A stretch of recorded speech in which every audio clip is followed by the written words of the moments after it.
ভাই, আজকে একটা কথা বলি, আপনার হয়তো ভালো লাগবে না, হয়তো আমাকে কাপুরুষ বলবেন অথবা নিজেকে কাপুরুষ মনে করবেন, কিন্তু কথাটা বলা খুব জরুরি। আপনার জীবনটা অনেক মূল্যবান, হয়তো আপনার কাছে মূল্যহীন, যা আমি যা করছি এর জন্য জীবন দিতে হলে দিয়ে দেব, মরতে হলে মরব। স্বাভাবিক, মানুষের ভিতর যখন জেদ চলে আসে, রাগ চলে আসে, তখন মানুষ মরার জন্যই এগিয়ে যায়। তখন আর সে বোঝে না, বোঝার চেষ্টা করে না যে ওখানে গেলে আমার বিপদ হবে, সেটা সে ভাবে না। একজনের সাথে মারামারি বেঁধেছে, তখন কি মানুষ পিছিয়ে যায়, সরে দাঁড়ায়, মাথা ঠান্ডা করে? তখন কি করে? সে আরও এগিয়ে যায়, তাকে মারার জন্য যায়, নিজে মার খেতে যায়। বেশিরভাগ ক্ষেত্রে কি হয়, মারতে তো পারিই না, উল্টো আরও মার খেয়ে মরেই যায়, অনেকে হাসপাতালেও যেতে হয়।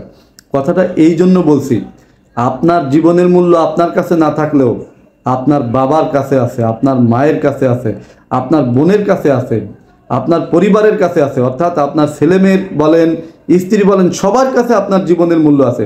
আপনি যদি মরে যান, সব থেকে বেশি ক্ষতি হবে আপনার বাবা মায়ের। তারা যে কষ্ট পাবে, সেই কষ্ট সহজে তারা কাটায় উঠতে পারবে না। আপনার স্ত্রী বিধবা হবে, আপনার সন্তান পিতৃহারা হবে। তাহলে কি হবে?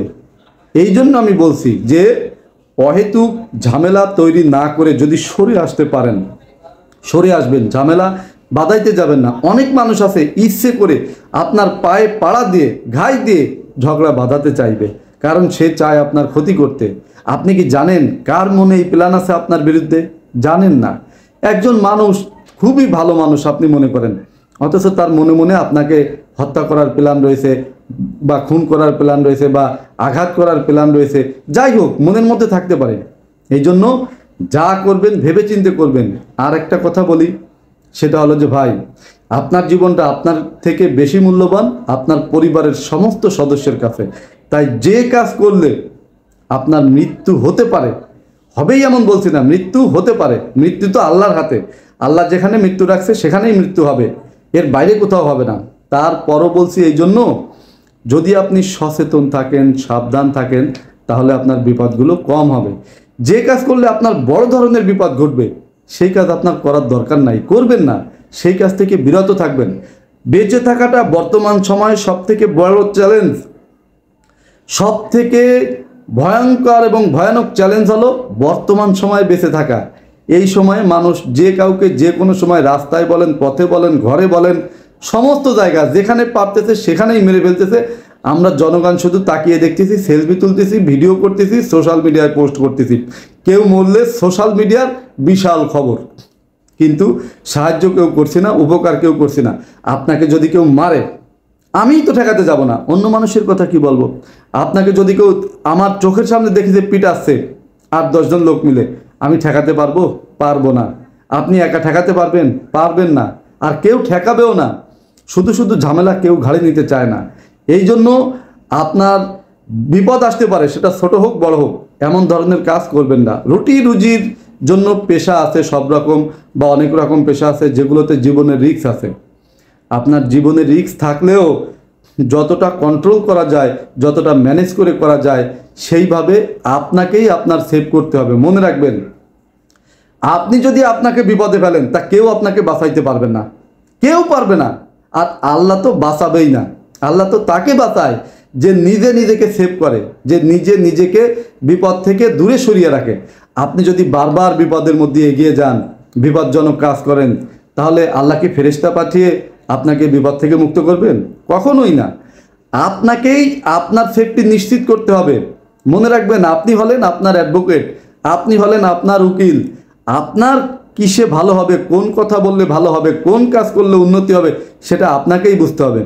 আরও বুঝতে হবে যে কোন কথা বললে আপনার বিপদ আসবে, কোন কাজ করলে আপনার বিপদ আসবে, কোন কাজ করলে আপনার সন্তান পিতৃহারা হবে, কোন কাজ করলে আপনার স্ত্রী বিধবা হবে। একটা কথা মনে রাখবেন, আপনার স্ত্রী বিধবা হলে কতদিন থাকবে সে? 1 মাস, 2 মাস, 6 মাস, 1 বছর, এরপর তো সে ঠিকই বিয়ে করে নেবে। তাহলে কী লাভ হলো আপনার? আবার ধরেন আপনার সন্তান, তার যখন বাবা থাকবে না, তখন তাদের মতো অসহায়, তাদের মতো দুর্ভাগ্যজনক ব্যক্তি দুনিয়ায় কেউ থাকে না। আপনি আপনার সন্তানের জন্য আপনার কলিজা পর্যন্ত কেটে দেবেন এবং প্রয়োজনে বিক্রি করবেন। অন্য কেউ করবে? কখনোই করবে না। সবার লাঠি চড়ে আপনার সন্তান মানুষ হবে, এমনকি রাস্তায়ও তাদের জায়গা হতে পারে। কেউ হয়তো বিষ দিয়ে তাদেরকে মেরেও ফেলবে, এমনও হইতে পারে। সৎমার ঘর কেমন তা তো আপনি জানেন না, কারণ আপনি তো সৎমায়ের ঘরে মানুষ হন নাই। যারা সৎমায়ের ঘরে মানুষ হয়েছে তারা জানে যে সৎমা আসলে কী জিনিস। তাই বলবো, যখন যা করবেন নিজের সেফটি বিবেচনা করে তারপরে করবেন। অহেতুক নিজেকে কখনোই বিপদে ফেলবেন না। যে কাজে বিপদ সেই কাজে যাবেন না। গেলে অবশ্যই যাতে বিপদ না হয় সেটা চিন্তা ভাবনা করে। আর অতি উৎসাহী হয়ে এমন কোনো কাজ করবেন না যে কাজ করলে আপনার ভয়ানক বিপদ আসবে। বেশি উৎসাহী হওয়ার দরকার নাই।